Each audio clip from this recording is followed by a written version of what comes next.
It is recording now. My name's Joe Sproats. I'm a psychologist at Wacko Wayne, and we've developed a response to the coronavirus because at the moment we're in a worldwide containment strategy, and this is a really good thing. We don't want people to get the virus, but to complement that, we also need to have some sort of strategy for First Nations people where we emphasise our strengths and we build resilience so that if the coronavirus comes our way, we're at our maximum capacity to deal with it. Now, we have got a national framework for Aboriginal and Torres Strait Islander mental health and social and emotional well-being. This framework talks about different levels of connection, and this connection is the basis for the strategy to make us as strong and as resilient as we're capable of being to deal with this virus. Now, the first connection that we've got is really what framework of thinking do we act under or within when we're dealing with life generally, but with this virus in particular. And there are two frameworks. One is the traditional framework that's been around here for thousands of years, up to 60, 100,000 years. And this framework is tried, it's true, it's got filled with wisdom on how to deal with all aspects of life. And within this framework, we have got the 7 different types of connection, which I'll talk about in a minute. The alternative framework of thinking has been around for 232 years.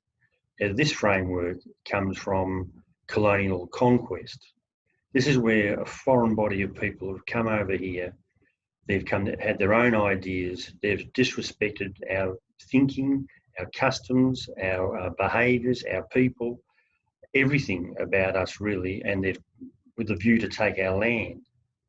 And the problem about this framework of thinking is that perspective about who we are and what our levels of competence and our worthiness are is still very low.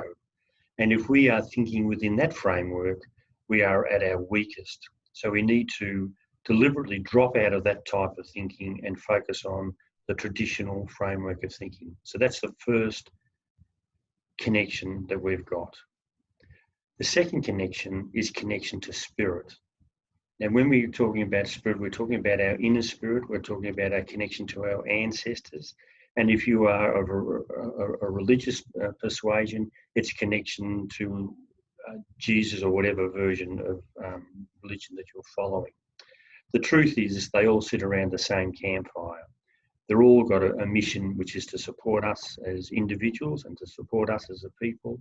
And it's from there that we get our inner strength. All of us do connect to our ancestors or our inner spirit, whether we're aware of it or not at different times. But when we're dealing with this virus, what we want to do is to become more organised and more focused on exactly how we do it so that we get the full benefit of connection to our inner spirit. Now, one of the most effective ways of doing that is through traditional meditation. And we've got a script on how to do that meditation on the website, and you can look at that separately to this particular broadcast. So we've got the first connection is connection to a traditional framework of thinking. The second connection is connection to our inner spirit. The third one is connection to our mind and our emotions. Now, one of the things that's happening worldwide with this coronavirus is that we're being overwhelmed by negative aspects of what this can do, what its potential is, and it's developing fear with just about everyone. But we all have different capacities to deal with that fear, and we need to make sure that we manage it. And one of the things we can do is we can manage how much social media that we look at.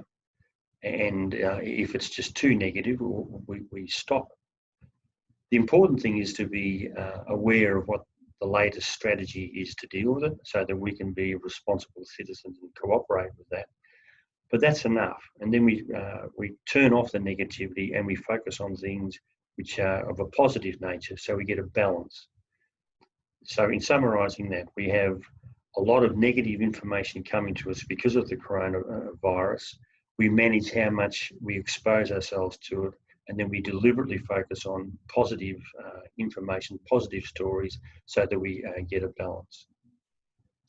If we find that ourselves personally or some of our relatives or friends are getting overwhelmed, we do have techniques to deal with that.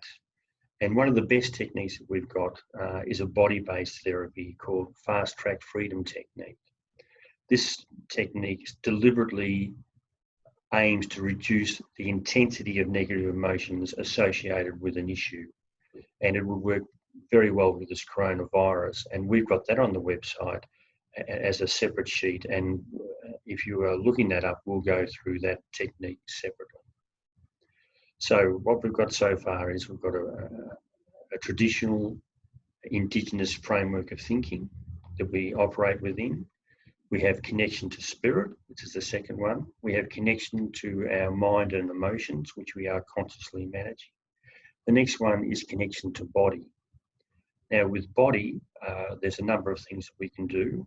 Our body is the vehicle within which we travel through this physical universe that we're in, and we need to maintain it in the best condition that we can.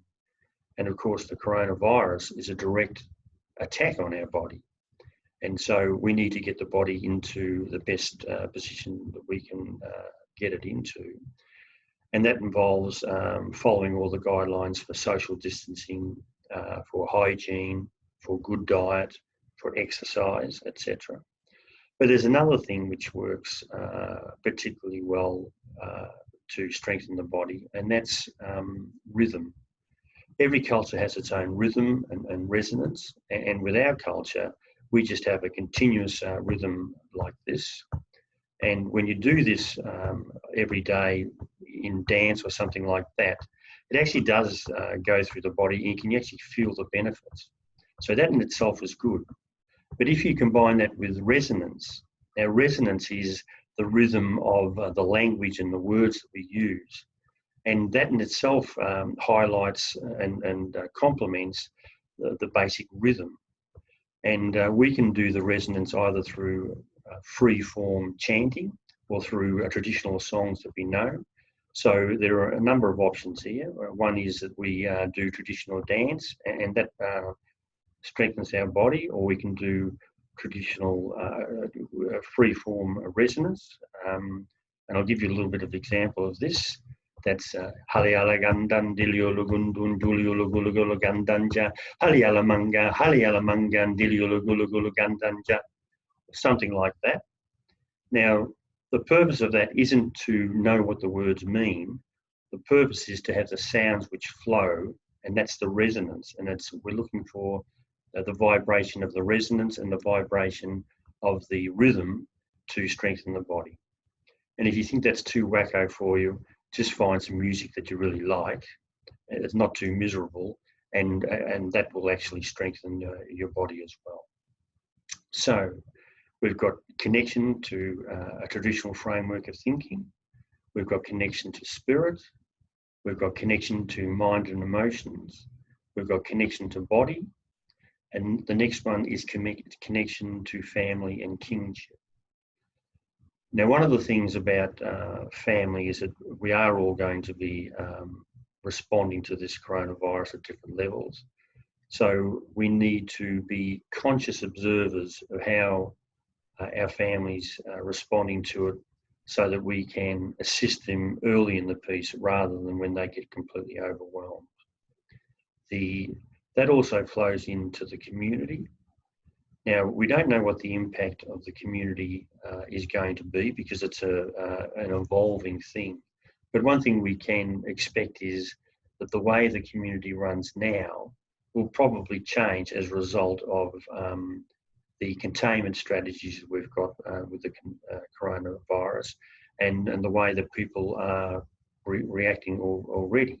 We've already seen a massive desire for toilet paper, which is still fairly difficult to understand. So when we're talking about connection to family and connection to community, we need to work out what we as individuals can do to make a contribution to keep the family running effectively and to keep the community running effectively. One of the things that works or that is good to consider is how we communicate our love and our concern for other people. And there's a framework called language of love, and that describes the way that we have preferred ways of expressing our love to people. And the 5 main ones are giving praise. Some people find giving praise is their preferred way of expressing their love. Some people give gifts. Some people offer their time. Their very presence is their gift and expression of their love. Some people have physical affection, and some people do acts of service. Now, we all do those, but we all have our preferred way of expressing our love. And it's good to be conscious of what our own particular style is, so that we can be conscious of the way we're expressing ourselves to others in this crisis. But it's also worthwhile understanding how other people communicate their love, so we're appreciating what other people are doing and recognising that they are helping and contributing with this collective effort. So now I'm just going through this again. We've got our connection to our traditional framework of thinking. We've got connection to spirit. We've got connection to mind and emotions. We've got connection to body. We've got connection to family, and we've got connection to community. And the last area is connection to country. Now, country really gives us our sense of belonging, and some of us are lucky enough to be living on country and some aren't. But one thing we can all do is to actually go out and connect with Mother Earth and with nature, and do that on a deliberate basis, so that we can get that energy flowing through us, and that is maximising our strength and our resilience. So when we put all this together, we can form a daily routine. And what that means is we're getting organised and we're doing a little bit every day, but that little bit every day will make a huge difference on our personal capacity to deal with this virus. And the more people that do it, it will improve our community's capacity to deal with this virus as well.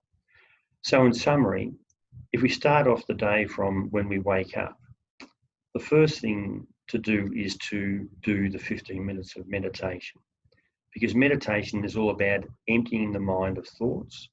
And when the mind's empty of thoughts, that gives our inner being and our ancestors the opportunity to guide us as to what we should be doing and where we're going. After that, we should be doing contemplation. Now, contemplation is thinking about the strengths of our traditional culture and why it's been so strong, why it's been the longest continuous culture on the planet. And that gives us pride, and that gives us higher emotions to carry us through the day. The third one is exercise. Now, exercise is a good thing to do early in the morning. These things can be done at any time during the day, but in the morning it's a good time to start off.